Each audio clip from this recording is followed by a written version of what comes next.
desde las 21 por La Nación Más.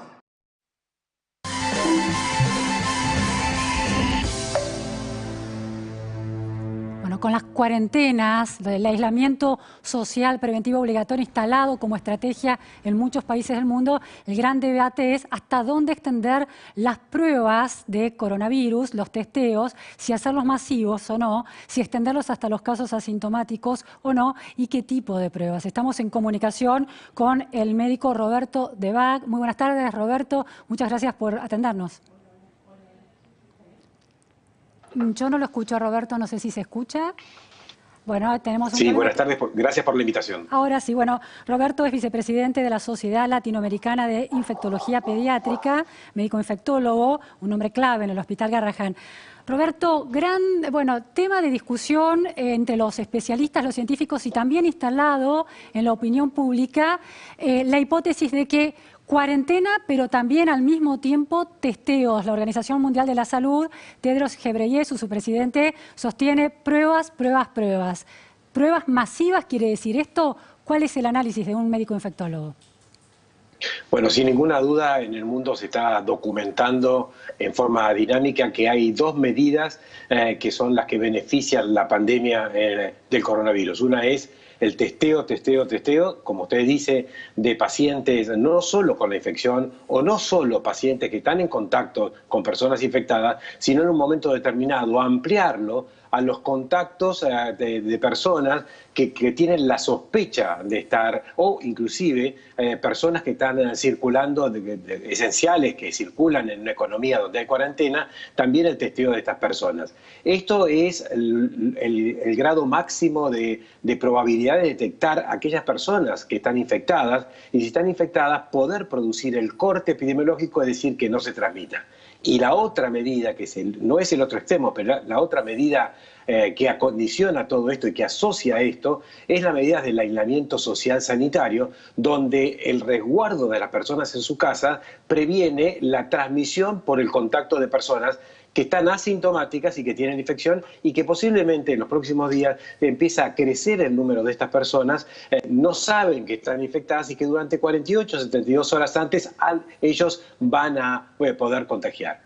Ahora, Roberto, entonces, una de las información que llegaba de Italia por parte de médicos que están allí en la zona más afectada por la pandemia, sostiene que las infecciones, los contagios se dan muchas veces, estadísticamente muy relevante la información, dentro de los hogares cuando hay síntomas, ¿no? Entre personas que son asintomáticas. De ahí la importancia de ir también al testeo de las personas asintomáticas.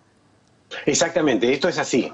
Esas personas asintomáticas son las que van a prevenir la intensidad de la intensidad del brote epidémico o pandémico, es decir, la cantidad de casos que van a ir apareciendo. Por eso es que es absolutamente importante la información que tenemos en el día de hoy, es que se incrementaron el número de pedidos de compras de testeos que se pidieron hasta una gran cantidad de miles, y se están rechazando los métodos rápidos, porque esto sí es importante remarcarlo, que hay métodos rápidos que se utilizan o que se utilizaron en China, en Asia, y que no están siendo validados, y que estos podrían tener una gran cantidad de falsos positivos, y esto dar una falsa expectativa que la persona no está infectada y estarlo. Por lo tanto, comprar mayor cantidad de métodos que se llaman gold standard, es decir, los métodos de oro, que es la PCR, que tarda 4 o 5 horas, con buena cantidad de centros que lo hacen. Hoy son 30 y pico de centros, pero hay que ampliarlos aún más,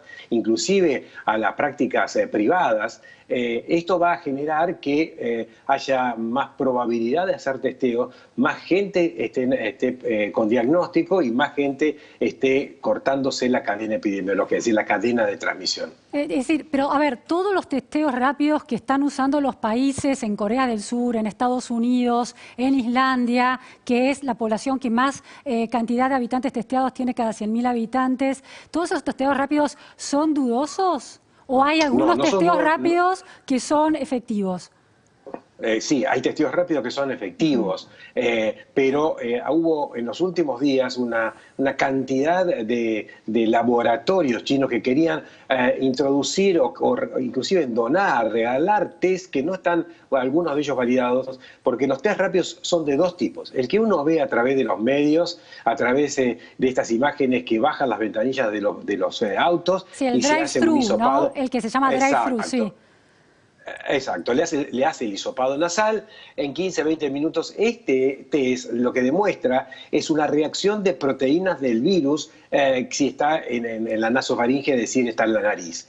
Pero hay otros métodos rápidos que es con una gota de sangre donde se detectan los anticuerpos, pero eso ocurre a los 2 o 3 días de comenzada la infección. Está bien, pueden ser asintomáticos o no asintomáticos, sí, pero esos son los laboratorios que provienen de China, algunos no validados y que ensucian a toda el pool de métodos rápidos que sí son útiles. ¿Cuáles son los métodos rápidos útiles para tenerlo claro, doctor? Los que se hacen, los de hisopados nasal, donde se detecta la proteína del virus. Pero esa rapidez no es de 15 minutos, sino de 4 o 5 horas, decía usted. No, ese es de 15 a 20 minutos. Después está el gold standard que se hace en los hospitales, en el Instituto Malbrán y otros hospitales, que es el que se hace para detectar la genética del virus, es decir, detectar el virus en forma completa. Es decir, que para entenderlo bien, hay un test rápido de 15 minutos que es fiable. Es fiable. Y hay otros que es esta avalancha de test que quisieron venir en estos últimos días al mundo, no solo a la Argentina. Mire, esto ha rechazado España miles de estos test porque luego no tenían validación y el falso negativo de estos test puede ser perjudicial para las personas. Ahora, hubo un caso en Neuquén, en realidad un caso de un fallecimiento de un hombre de más de 50 años de Chipoleti, de Río Negro, pero que termina en Neuquén siendo internado, que tuvo un test del Malbrán que le dio negativo y finalmente en Neuquén, donde fallece, se toma otra muestra que ha sido enviada al Malbrán para confirmar si es coronavirus. ¿Puede estar fallando en algunos casos el test de PCR, el famoso test de PCR? Muy poca probabilidad de fallo porque lo que detecta es partículas de ADN y del virus. O sea, si tiene el virus, tiene una PCR positiva. No hay manera. Ahora, si la muestra no ha sido adecuadamente tomada y ha sido transportada de una manera incorrecta, puede aparecer algunos falsos negativos, pero esto no ocurre habitualmente. Donde hay virus, se detecta con la PCR. Roberto, ¿por qué la Argentina no está claro? ¿Usted tiene la información de cuántos testeos diarios realiza la Argentina? No, en este momento no les sabría decir. Claro, en un momento se empezaron con 300 y luego al ampliarse a todos el resto de los centros se aumentó, creo que se iba a aumentar a una probabilidad de 2.500 test por día. ¿Por qué Chile hace entre 3.000 y 4.000 test y está pensando en las próximas semanas llevarlos a 8.000 test diarios, estoy hablando, y Argentina está tan rezagada en la cantidad de test que hace? Bueno, primero es por la disponibilidad de test, pero pero por suerte en los próximos días, teniendo esta tendencia de no incremento drástico del número de casos, podamos recibir la cantidad de kits para poder tener más testeos. Pero son los testeos que hoy por hoy se necesitan. No es que hay una deficiencia hoy de testeos, están relacionados con el número de personas que se van infectando. Ahora, si esto Pero se si muchas incrementara, personas que son asintomáticas o que tienen síntomas leves no son testeadas, está muy subdiagnosticada la pandemia en la Argentina. Seguramente si tomáramos grupos poblacionales de asintomáticos podríamos encontrar más. Es correcto, pero hoy lo primordial y lo esencial es detectar a aquellos que están infectados o los contactos que están infectados. Luego, con la disponibilidad de test, sí seguramente se ampliará. O sea, la recomendación, si se tuvieran los recursos, la recomendación es testear a la mayor cantidad de población posible. Exactamente, testear a la mayor cantidad posible que esté relacionada con los casos que bueno, con los casos que están infectados. Pero Bien. por suerte, vuelvo a decir, hoy la gran mayoría de los casos son todavía del primer ciclo de personas que han venido al exterior o ha tenido contacto con las personas que vinieron al exterior. Todavía no se produjo este segundo ciclo y lo que está apareciendo hoy son casos que antes de comenzar la cuarentena. O sea, Pero momento, eso no es porque la definición de caso está excluyendo a aquellos que no tuvieron contacto estrecho con viajeros o no son viajeros y puedan estar contagiados. No. Sí, pero no lo está excluyendo. Si el paciente comienza con síntomas, aunque sean inespecíficos, Ajá. se valora y se hace el estudio. Roberto, última cuestión, ya saliendo del tema test, es el tema barbijos, ¿no? La Organización Mundial de la Salud ha recomendado que la población mundial no tiene la necesidad de usar barbijos, salvo que crea estar contagiada, y sí los especialistas, los trabajadores de la salud, los barbijos especiales N95 y esos más sofisticados. Ahora, desde el Colegio de Médicos de Hubei, Wuhan, las provincias y las ciudades chinas que estuvieron particularmente afectadas en la primera etapa de la pandemia, la recomendación en sus protocolos publicados y traducidos es que todo el mundo use barbijo. Entonces, hay una contradicción entre la Organización Mundial de la Salud y el Colegio de Especialistas del Estado, que ha logrado controlar de alguna manera la pandemia, aunque fue también donde se originó. ¿Qué recomienda usted? Contener la pandemia también con una gran cantidad de casos, miles y miles, que eso produce poblaciones protegidas. Ahora, hoy en día la recomendación internacional es la no utilización de barbijos para el uso cotidiano. El uso de barbijo es para el contacto con personas que están enfermas o personas que están en contacto con personas que están en contacto con aquellos que están infectados. Posiblemente en los próximos días empiece la discusión, que ya empezó en el mundo, que si se aeroliza o no se aeroliza el virus, si se mantiene el virus a 2 o 3 horas. Bueno, los estudios publicados en New England Journal of Medicine hace unos días mostró que puede permanecer el virus, pero con un modelo matemático y experimental durante 2 horas en condiciones de humedad y temperatura determinada.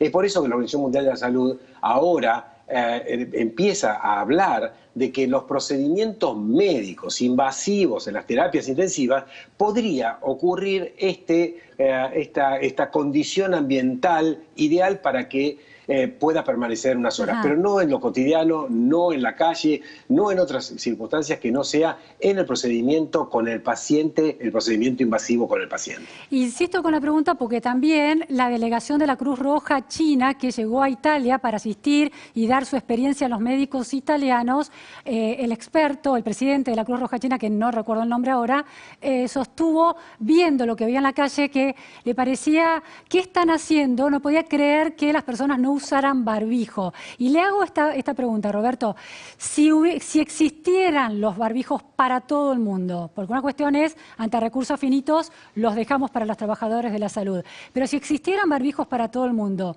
¿convendría que todos los usáramos?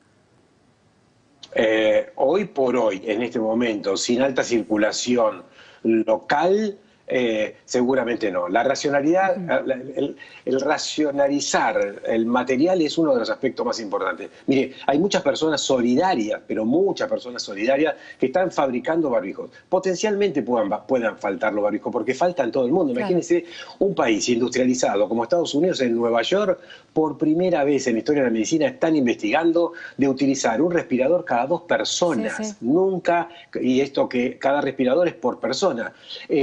Esto demanda, y no hay sistema sanitario cuando se produce un pico drástico de la enfermedad. Ahora, estas personas solidarias que están haciendo barbijos deberían tener un proceso. Hoy estamos tratando de generar en el día de hoy y mañana el proceso de la tela que se necesitaría y cómo se realiza. Porque si uno consigue la tela que es necesaria para hacer los barbijos y enseñarles cómo se hace, seguramente produciríamos barbijos que puedan ser útiles. Pero hoy por hoy, para el barbijo, para el uso cotidiano, no está recomendado. Muchísimas gracias, Roberto Debac, por estas precisiones de un especialista incuestionable. Muchísimas gracias, realmente. Buenas tardes. Gracias a usted y muy buenas preguntas.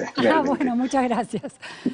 Nos vamos a un corte en la repregunta Noticias a Fondo y enseguida volvemos.